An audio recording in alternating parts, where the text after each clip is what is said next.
Hi guys, Steve from Vintage Classics 71. Here this week with a kind of a mixed bag for you. I got some hockey cards, I got some baseball stuff, a couple, and just different things to show you. Hope everybody's had a good weekend, I should say, and that this coming week will be good for you.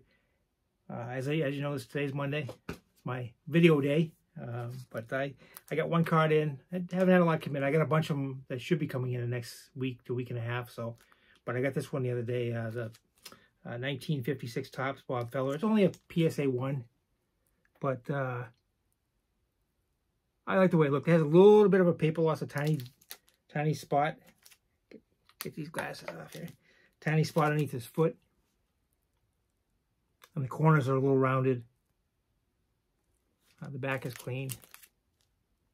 I got a really good deal on this. I got it really cheap. So, you know, hey, it's a Bob Feller card, and I'm happy with it.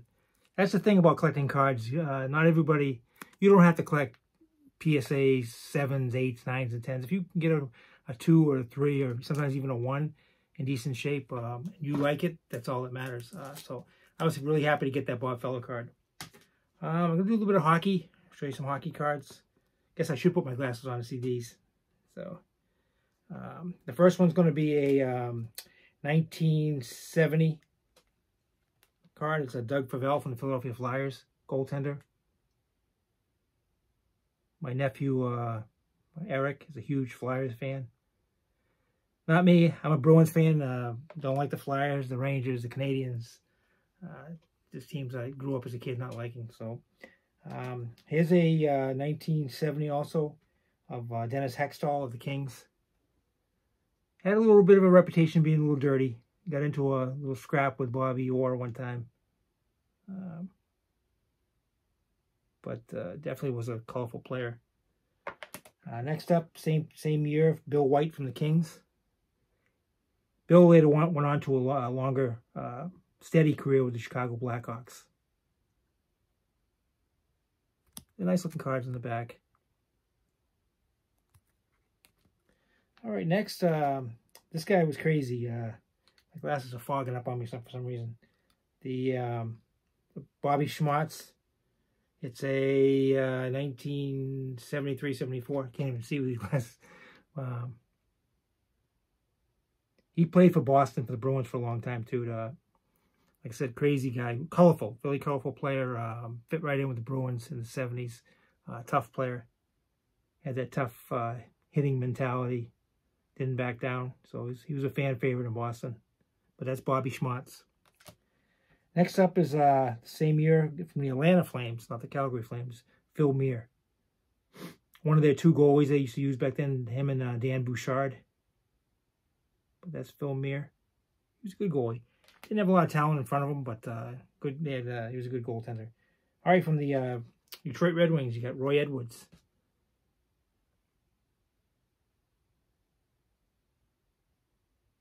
This is a nice set too. Again, I can't see because of my glasses, but it's a 1973-74 Topps. I was outside doing a few things, so I came in. Of course, I'm sweaty, so my glasses are fogging up. So it's not the best situation there, but here's a 74-75 Bill Goldsworthy from the Minnesota North Stars. He was a good forward. Again, the action shots. You know, I tell you guys all the time how I love all the action shots in the different sports back then. But that's Bill Goldsworthy, the Minnesota North Stars. Another team that doesn't exist anymore. Everybody knows Ken Dryden, the Hall of Fame goaltender with the Montreal Canadiens. Well, this is his brother Dave. Dave Dryden from the Buffalo Sabres there. Also played for Edmonton, a couple other teams, but that's Dave Dryden. I love the goalie. Like I told you guys, in baseball cards, I love the catchers and squatting down. And the goalies, I love when they have the equipment on. And the pose like that.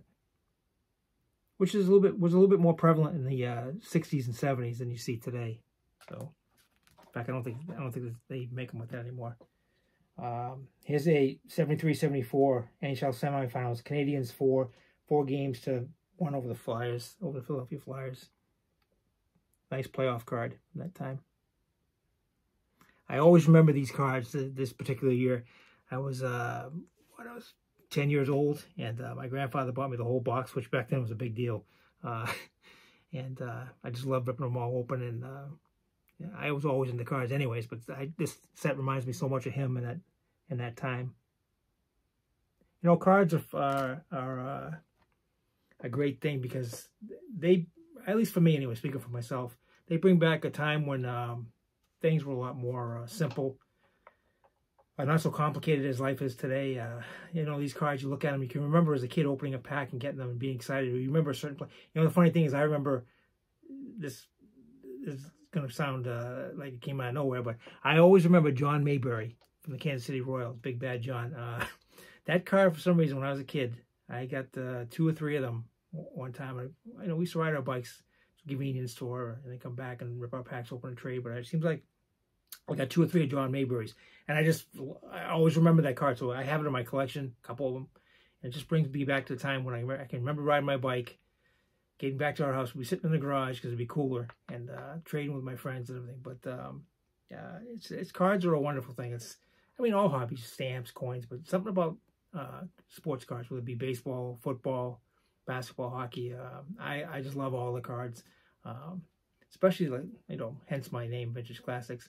Especially the old cards. They bring back great memories and everything. For when you were young and all your friends, you had all your friends around you, didn't really have too much of a care in the world, just going to school, and that was about it. So, but like I said, just love the old vintage cards. Enough about that. I think I'm ranting up on and on with you here. But here's a 1973-74 NHL Finals. The Canadiens 4, Blackhawks 2. Boy, Montreal was a dominant team back then. They used to dominate my Bruins all the time.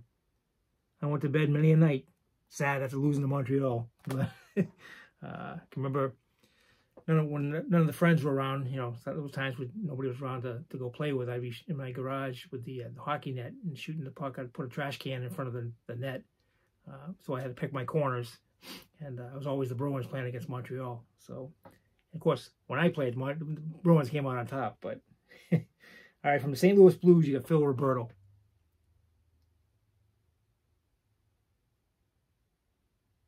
If you're a St. Louis Blues fan, somehow when I grabbed a stack of cards, I got quite a few Blues here. Because here's another one from the Blues, Camille Henry. And this is a 69-70.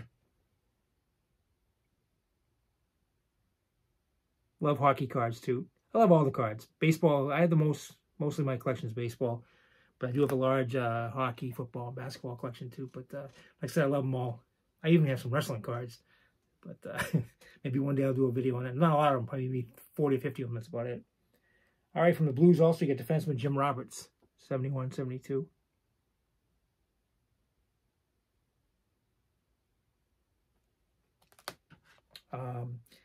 The 80-81, here's a record breaker of Billy Smith. If you don't know who Billy Smith is, Billy Smith was a goalie. You didn't want to hang out in front of his crease because he would do a little stick work on you.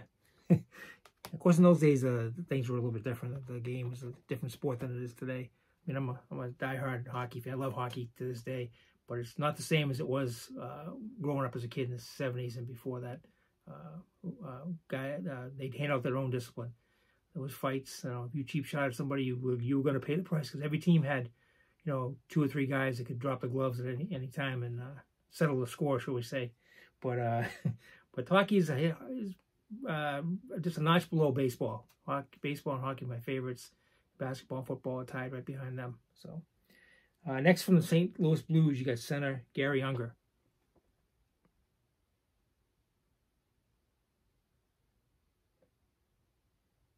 Guess I should have told you the year. This is a 78-79.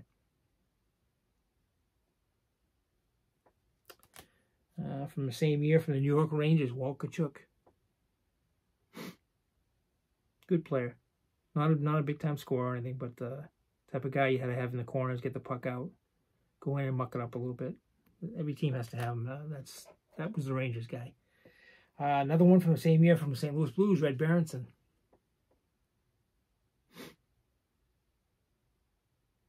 Red was a great player. I believe he coached Michigan. I don't think he does anymore, but he was Michigan's college hockey coach. He was a good player for the St. Louis Blues, too. All right, from the Toronto Maple Leafs, Dave Keon. Oops.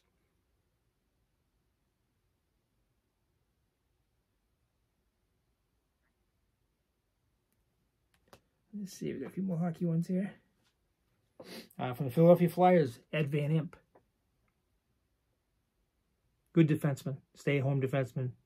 Kept the front of the net cleared. Unfortunately, played for the Flyers, but good player, though. From the New York Rangers, Rod Sealing.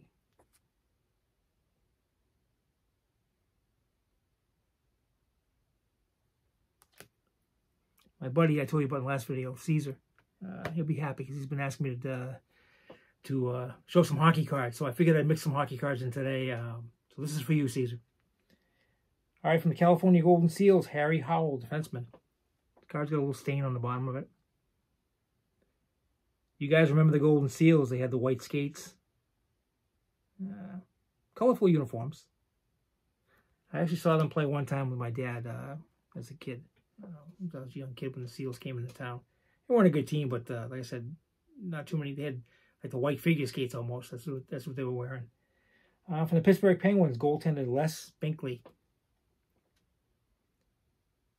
Now see the Penguins, their colors when I was a kid, when I was younger, was the blue and the white and the black, whatever. Right before I can't remember I want to say it was around 1980 playoffs. Right before then, they switched to the black and gold, and the Bruins fans were not too happy about it, me being one of them, because they always had their colors. Black and gold we always associated with the Bruins.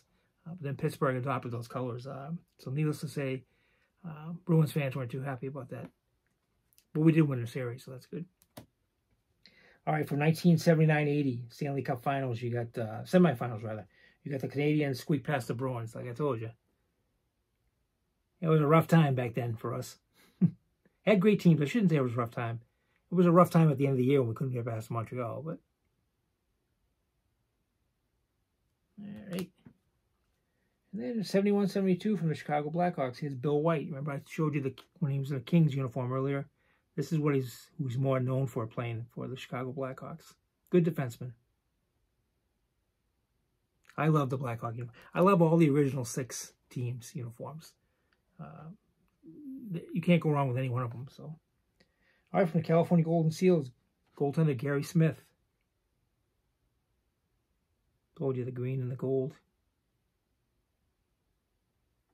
I used to have one of those table hockey games, and the two teams were the Vancouver Canucks and the California Golden Seals. Those were the two teams that the game came with. So, tell you, cards bring back memories. You look at something, and all of a sudden it sparks a memory of when you were a kid or a moment in your lifetime, whatever. Every time I see the California Golden Seals, I think of that table hockey game. All right, from the Minnesota North Stars, Jude Druin.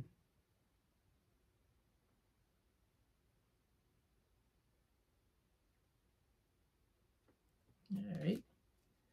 Here's a team that no longer exists, haven't existed for quite a while. You got the Colorado Rockies, goaltender Michel Plas.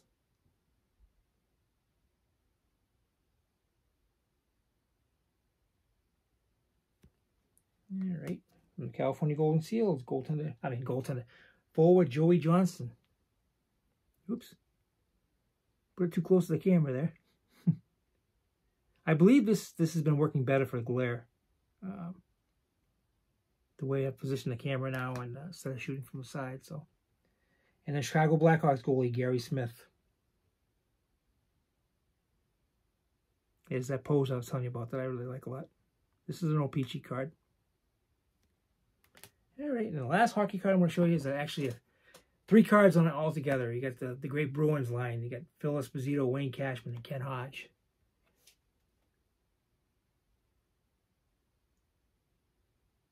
Man, I love those guys. That was a team, those guys, back in those days. Of course, you had Bobby Orr, the great Bobby Orr. You had Sanderson. Just so much talent there. Johnny Busick. But, all right, so that'll do it for the hockey portion. Over there. All right, now another thing I'm going to bring up is not a card or anything, but if you guys haven't watched this DVD, it's called the Ultimate Baseball Collector's Collection. Must-have for all baseball fans. It's the Barry Harper collection. If you ever get a chance to grab a copy of this and watch it, I mean, it's dated because it was filmed in the 80s. In fact, Billy Martin goes to his house. and he shows Billy around and stuff. Outstanding. It's just for the pure joy of seeing the things that the guy had in his collection. Some of the things that he did then that maybe was a common practice you wouldn't want to do today. He would, I think he would either varnish or shellac all his baseballs, supposedly to preserve the autograph.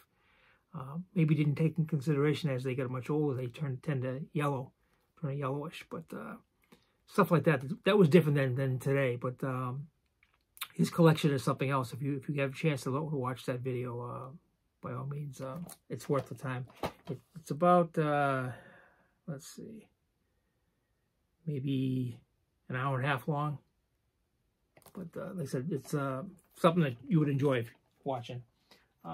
You know, then from time to time, I like to go back, and I have one of those totes full of old price guides and books, price guide books or magazines, and just to flip back and look at some of the pictures and some of the pricing back then. Well, here's the complete guide to baseball memorabilia. This is from 1996, so it's not that old, well, 30 years, but Nolan Ryan on the cover.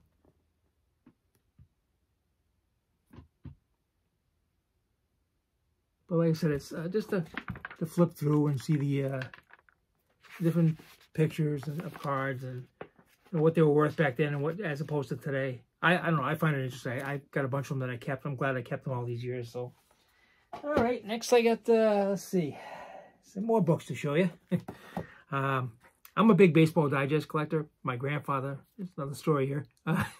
When I was about 9 years old, my dad and I used to go visit my grandmother and grandfather.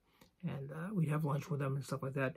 Well, my grandfather always had little like trinkets or things that he'd send away for to give myself and my sister. My youngest sister wasn't born yet, but he got me started on Baseball Digest.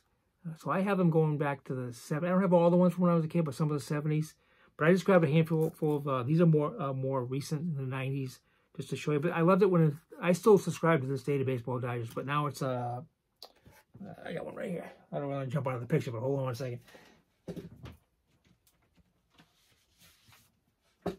It's this size now, whereas when I started, they were this size. I like the little booklets, but I love the magazine. I subscribe to it. I read it every time it comes. So, but just to grab a few to show you, here's a December 1996 Derek Jeter AL Rookie of the Year. I know there's people out there that collect this stuff too, so anything sports related, especially baseball, I tend to hang on to. So here's a August of 2009 Baseball Digest, Albert Pujols, baseball's best player.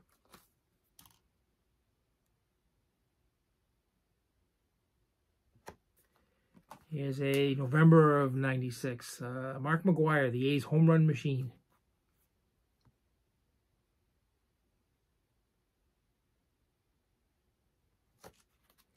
Then you got April of 1997. Ken Griffey Jr.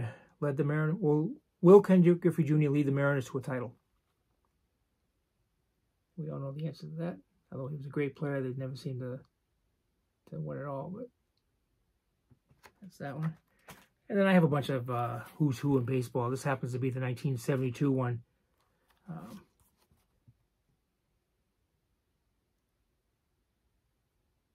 Nice things to have too. I mean, if you flip through it, it's got the player's picture and their stats and a little bit of a bio on there. And on the back is the 1971 Pirates World Series champions.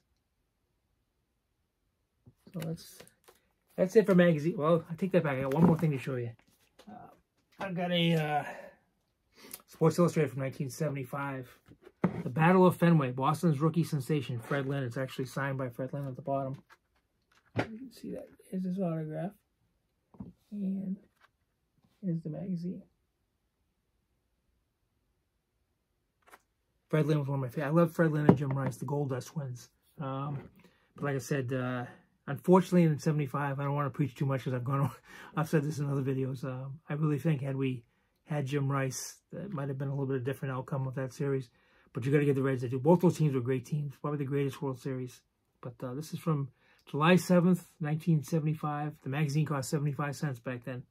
So, and I used to subscribe, as you can see down the bottom. All right.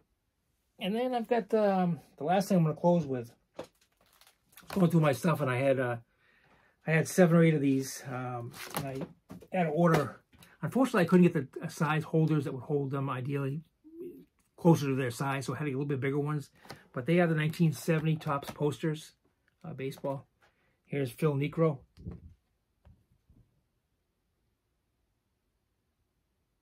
In the back, each one of the backs has writing on them. These, I didn't have these when I was a kid. I picked them up over the years, but I really love them. They're flimsy, so you gotta be. That's why I put them in the top load protection here. You gotta protect them, but they are very nice. They're not very common either. So, I'm not saying they're very rare, but they're not something you see all the time. And that's the Hall of Famer Phil Necro. Next, we get from the Red Sox outfielder Reggie Smith.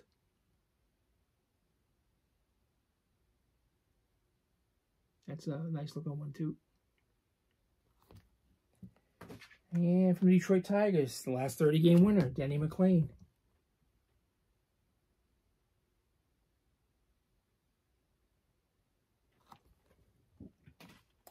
I'm from the Los Angeles Dodgers, outfielder Willie Davis.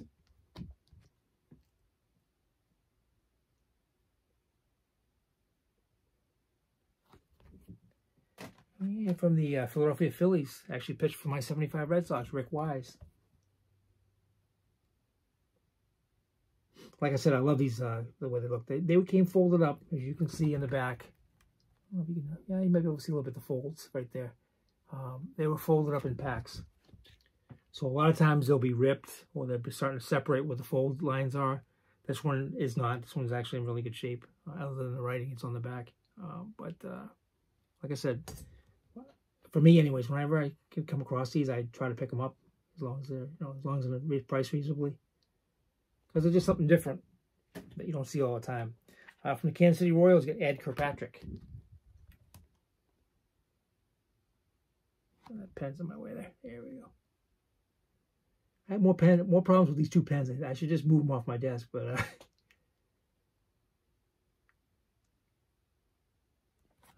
there is some history behind them. My dad passed away 5 years ago. And he had dementia, but he passed away, and he used to work for Raytheon for many, many years, 40, 45 years, something like that. And this pen is a Raytheon pen that my dad had given me one time to write on something, whatever. But so that pen means something to me. And then I'm retired Air Force, and if anybody who's ever in the military or whatever, you'll recognize these pens. I think they still use them. It's a U.S. government pen. So in videos, when you see me hitting them, you're wondering, why the hell doesn't he just throw them away? That's why I don't. I should move them, but that's why I've hung on to those 2 pens. I don't even think they write anymore, just there for show, whatever. But here's a Don Mincer from the Seattle Pilots. I stand corrected, because my last video, I said the Pilots were around for 2 seasons. They weren't. They were only around for 1 season. I had a couple people reach out and tell me that. So this goes to show you're always learning something in this hobby. I've been collecting for, 54 years now. And I'm always coming across something new, and that's what I like. I have no problem admitting when I was wrong or that I made a mistake. But by learning from other people, because you guys have so much knowledge out there that I get messages, I get requests, I get messages, I get information and stuff. So always learning, and it's just great fun. So, but this is Don Mincer from the Pilots.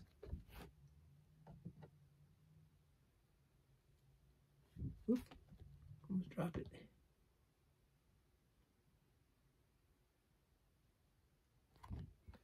All right, and we have the last one. I actually have 2 of it. Is Roy White from the New York Yankees.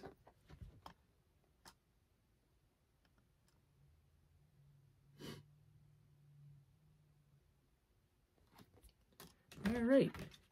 Well, that's about all I have for you this week. Again, I appreciate you spending the time with me on viewing my little show here.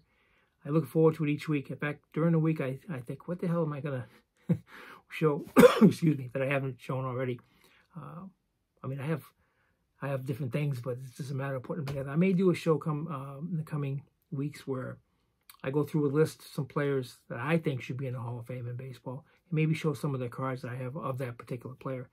But that'll take me, I got to pull the cards and everything else and do a little research on it. But that's a show that I've had requests for to re-show my exhibit cards. So maybe I'll do that again. I showed them about a year ago. So maybe I'll show some of those. But by all means, if you guys have something you'd like to see, and I do have some of those cards, I'll definitely show them to you. Because this is just a lot of fun. I have a lot of fun doing this. My wife would tell you if she was here. She's at work. I'm retired, but I look forward to it each week. I don't want to do too many in 1 week, because then I'll start showing stuff that I'd rather save some things and do it one a week or every other week to make it a little bit longer in length and stuff. So, but again, without rambling on too much, thank you so much for supporting me by subscribing, by watching my videos, by giving me feedback and ideas. It's just, like I said, it's great fun. Love the hobby. I love baseball cards. To me, there is no hobby in the world that's any better than collecting baseball cards. So by all means, keep on collecting. Hope you have a good rest of your week. May God bless you and your family. And again, thank you for watching. Take care.